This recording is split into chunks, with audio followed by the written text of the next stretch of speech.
Let me tell you a little secret. Now, did you know that your parents' relationship has, consciously or not, shaped the way that you relate to your own romantic partners? So here's how. Our parents usually offer our first and main model for what it means to be in a romantic relationship or close relationship of any kind with someone. You may not know this, but we often imitate their behavior in many ways. For example, the way that they speak to each other, or resolve conflict, or even express emotion. So if your parents were not affectionate with each other or with you, they barely hugged or kissed you or each other, then you may not know how to give or receive that type of emotion. So having that in mind, do you think that the relationships you have witnessed growing up, be that of your parents or of others, how do you think that has shaped your perspective on what you look for or create in your own relationships? Well, here's more with Taliba. I come from a legacy, a lineage of strong, Black, powerful African American women.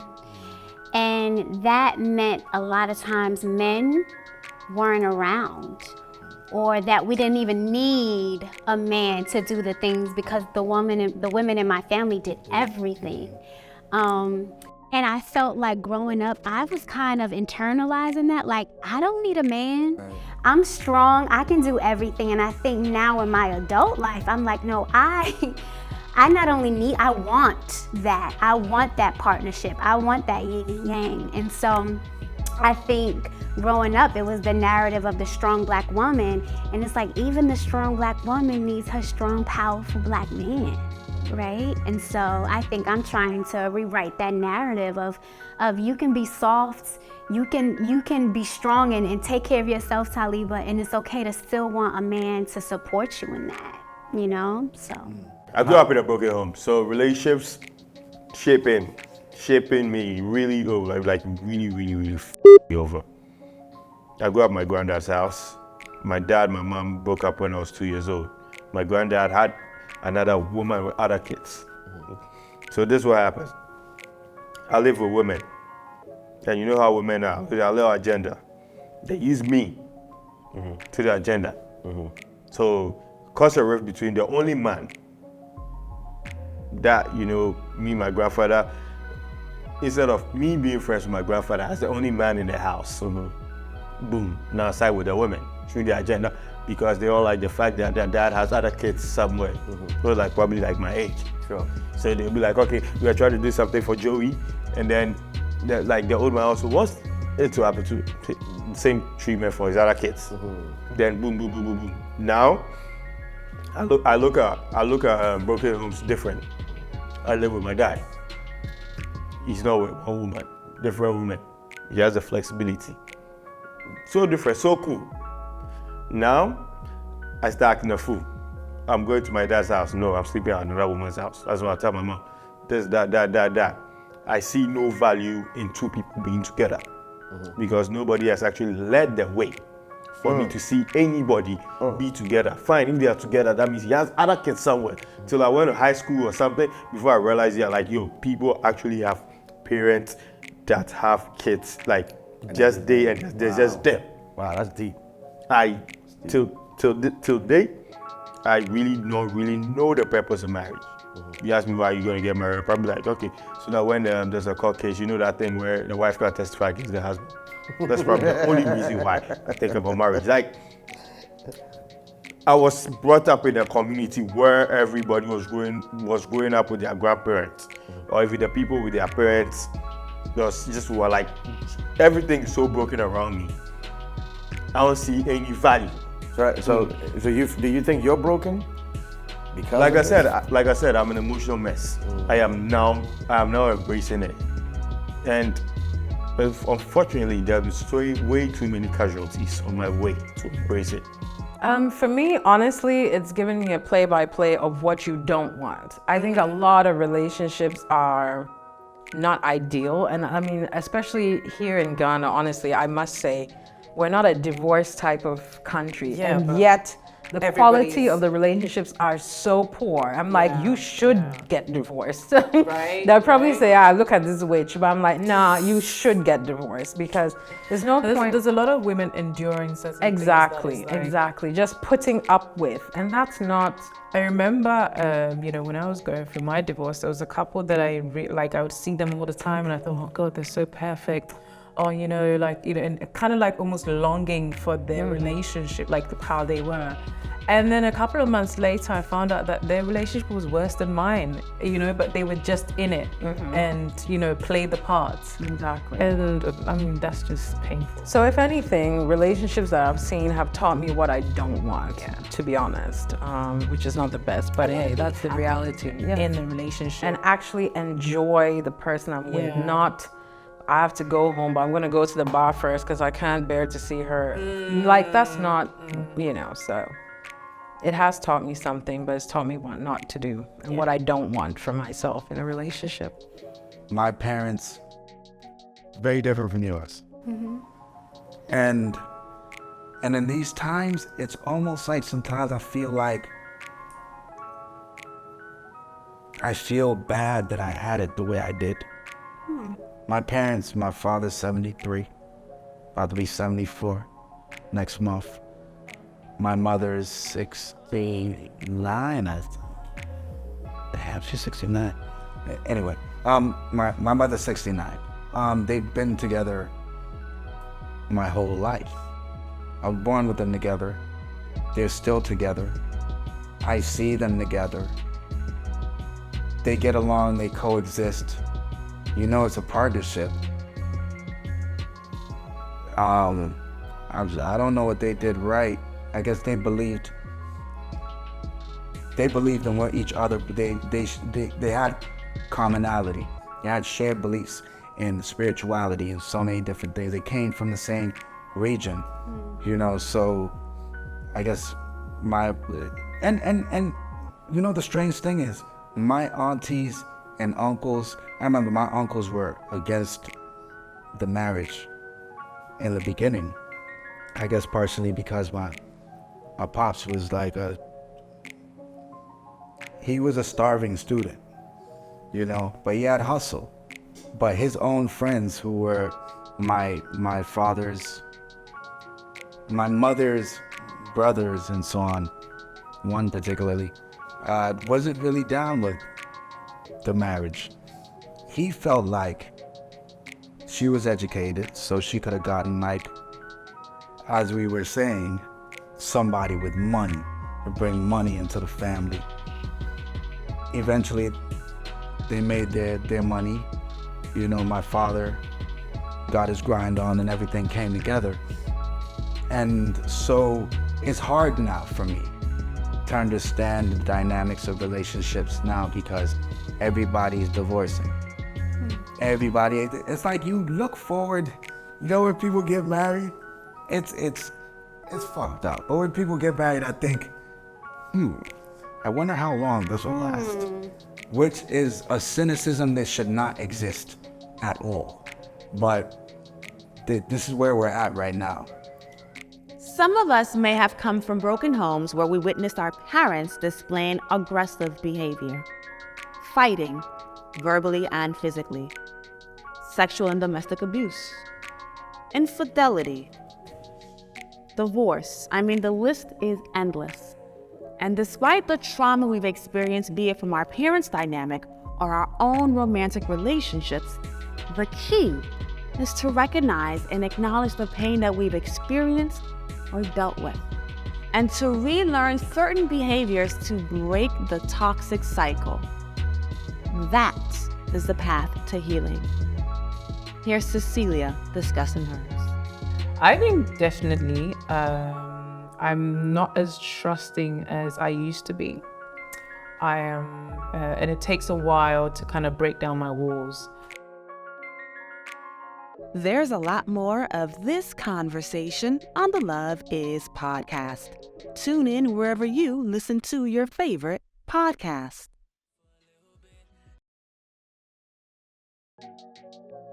Welcome back. Here's more with Cece on her path to healing. My current partner and I feel sorry for him sometimes because he really does go through it.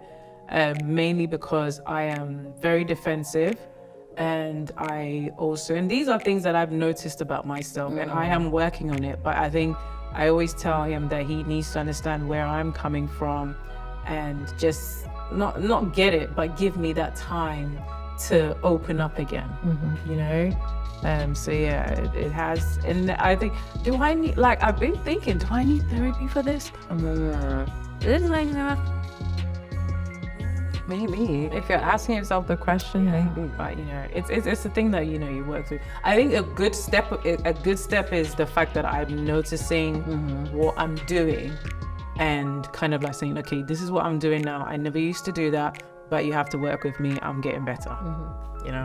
If I'm being honest, I've been happily divorced for 20 years, so I don't think I've, I can't say I've healed from it, because I probably would have gotten married by now. Because I've met some great women who had all the qualities of being a wife, should have been a wife, I should have married, but for some reason, marriage still has such a negative connotation to me. I mean, truth, if I'm being honest, when you get married, right, the woman comes down to, here comes the bride. Yeah, comes the bride. Wait. Okay, so you know what's the guy's song? No. Sand block C4, dead man walking. Right? Okay? You know what I'm saying? Dead man walking. And you know what dead man walking is from? When you are on death row and they're about to go put you in and kill you. That's the walk that you get, dead man walking. And it's funny because I joke about it. One of my friends just got married. My fraternity brothers just got married Friday. And I did the design for him and everything, right? And he came, I was like, oh, let me see your dead man suit, right? So what I tell you, it tells you in my subconscious, I still see marriage as a death certificate. Yeah. You know what I mean? And I'm sure it is because of the broken marriage that I had. His loyalty was broken, and that's a lot. And probably the hurt and stuff that I sustained, I never want to give that opportunity to somebody else, which is why I'm sitting here not married. So it took me a while to realize that, I always knew that after, my first real relationship, because I was with him for like 5 years. And when you're young, that's an eternity, right? Yeah. Like I really couldn't envision being with anybody else but him. So, when we broke up, it ruined me. Like I was actually surprised at how destroyed I was when we broke up. And I told myself then that I never want to feel this again. That's why you like that. Do you understand? So I'm like, oh, okay, so I am traumatized. So like every single person I've been with since, I'll tell you, you're getting a maximum of like 70%. Yeah. Any more than that, I start to really panic because I'm like, if we break up, there'll be nothing left of me, I'm like, and I can't go to that place again. And a lot of people have told me that you cannot go into a relationship consciously holding yourself back. Like how, and the person can even tell. It's not that you can to me, I'll tell you myself. You ain't getting all of me, sorry. And that's probably unhealthy. Like it's not even probably, it is. I think, because, tell me you have to give 100% to get 100%. So if you're only gonna give 70, then you're probably only gonna get 70 and you'll always be. But these guys, do they need This is my thing, but that's the trauma, right? That I don't think I have it in me, especially at this age now, to give any 100% intense all in. No. I don't think so. So definitely, I think that is definitely, trauma. So The trauma for broken home, actually, for me, right now where I'm at is, I don't know my status with marriage. I don't know, but all I know, and I promised my granddad one thing, that whoever I have a kid by, I'm not having any other kids anywhere else.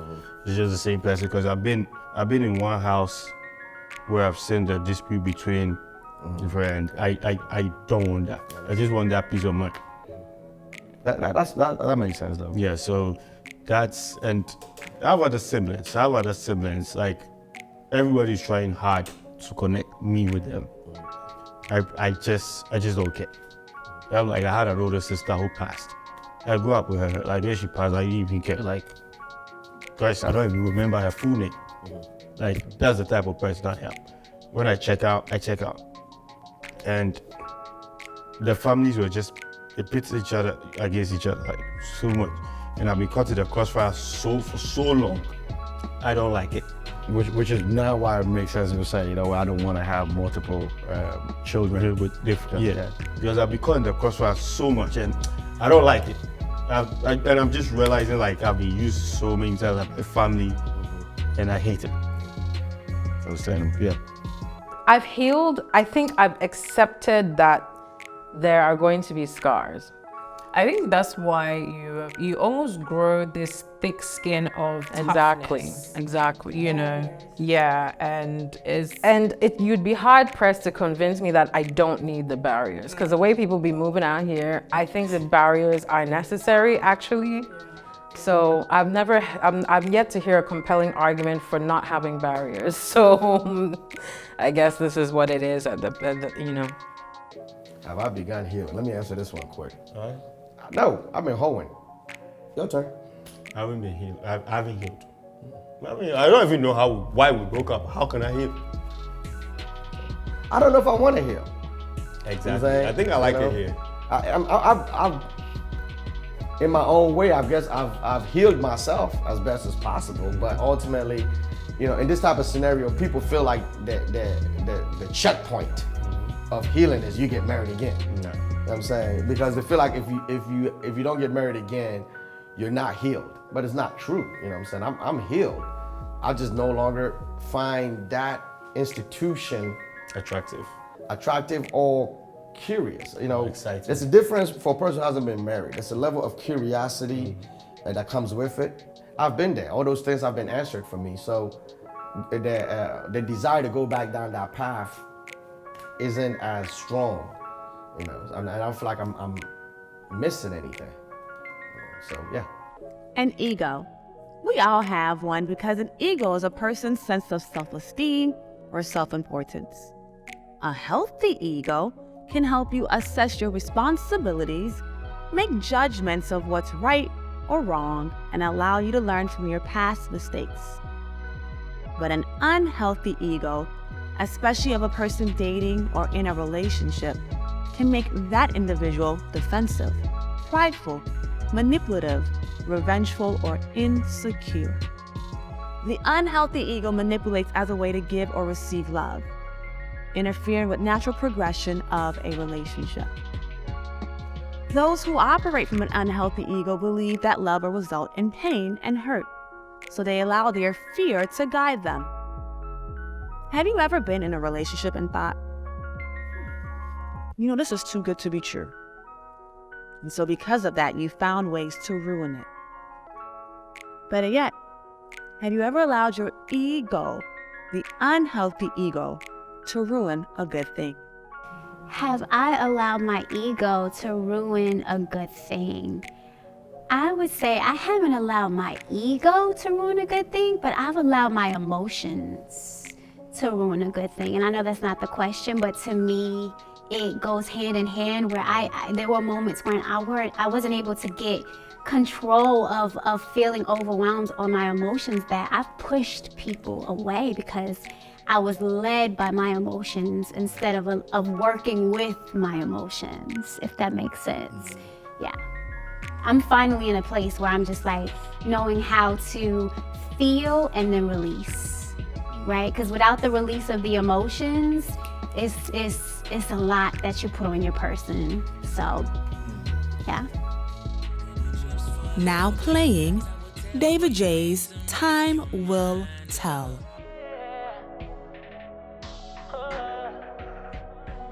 Stream now on all of your favorite platforms.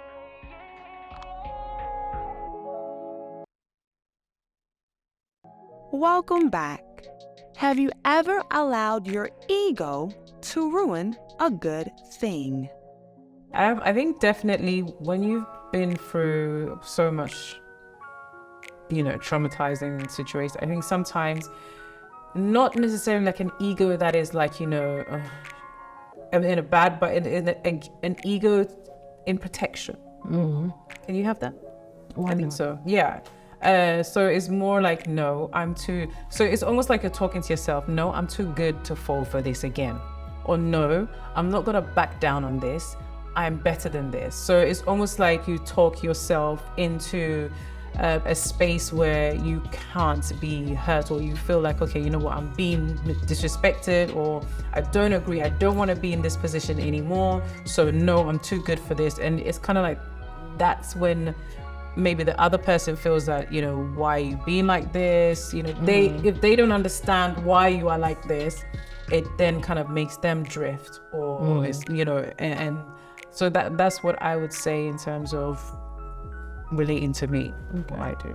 So for me, I'm defining ego not as arrogance, because sometimes people think if you're egotistical, you're arrogant. Yeah. But ego is actually a sense of self, right?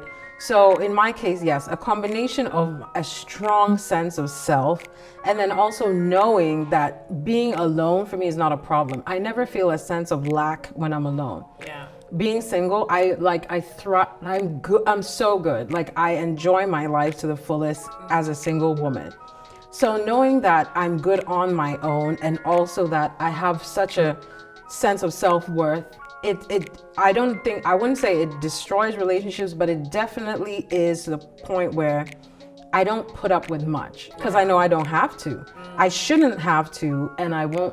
And I know that if you go or whatever, it is your loss. And It is your loss. And I truly believe that. So it's carried me through. Whereas somebody who is insecure or vulnerable or something would be like, oh, I don't want him to leave me or whatever. Where I'm literally good. I'm good. So in that sense, but I wouldn't say it's because I'm arrogant or something. I don't think it's that really. So From growing up in the places I grew up in, my insecurities made me feel less than who I really was. I made a lot of people see me on the streets or they hear my music and they're like, you're so intelligent, you're so intelligent. I grew up being told I was dumb, So whenever I go into a situation, it's easy for me to drop my ego, because I know how it feels to not have an ego, So I don't think I've really gone into ego stops me from saying sorry when I know that I'm right, But I've cultivated myself to the point, or nurtured myself to the point where when I'm wrong, or even when I'm right, I can say, I apologize. Regardless, whether I'm wrong or right, I apologize. So ego has never really been a big play in relationships, or the end of a relationship, or the furthering of a relationship. However, though, I have a way of carrying myself that might seem very ego-driven, and that's just That's not confidence. you though. That's what other people place That's what on you. exactly. That's not who you are. That's Thank what you. people place on you. My sister. We're here. Yeah. You are level. You are 2 level. These past 2 episodes have been filled with introspective moments as we engaged in honest conversations about ourselves and our upbringing. While going on this journey may not be easy, if you stick with it, the rewards are fulfilling. Should you need any assistance on your healing journey, I would be more than happy to help. Connect with me on our social media platforms for more guidance. Until next time, you know the deal. Here is so much love, light, and blessings coming your way. Bye.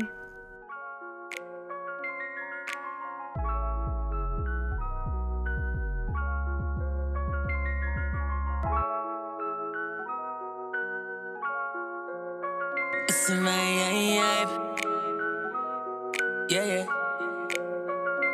Where you tryna go? Let me know, love. What's the destination if there's no trust? When you in a hurry, take your time. This is not love, not love. Keep it real, I know it gets too complicated. Not tryna school you on love, but we faded. Flashback to when we used to get naked. You would talk this shit, I knock it down like a flagrant. Yeah, I know your ex didn't do you right, and you ain't going through it for the second time. Slow it down, cause I feel like I'm about to slide. I just wanna vibe, baby.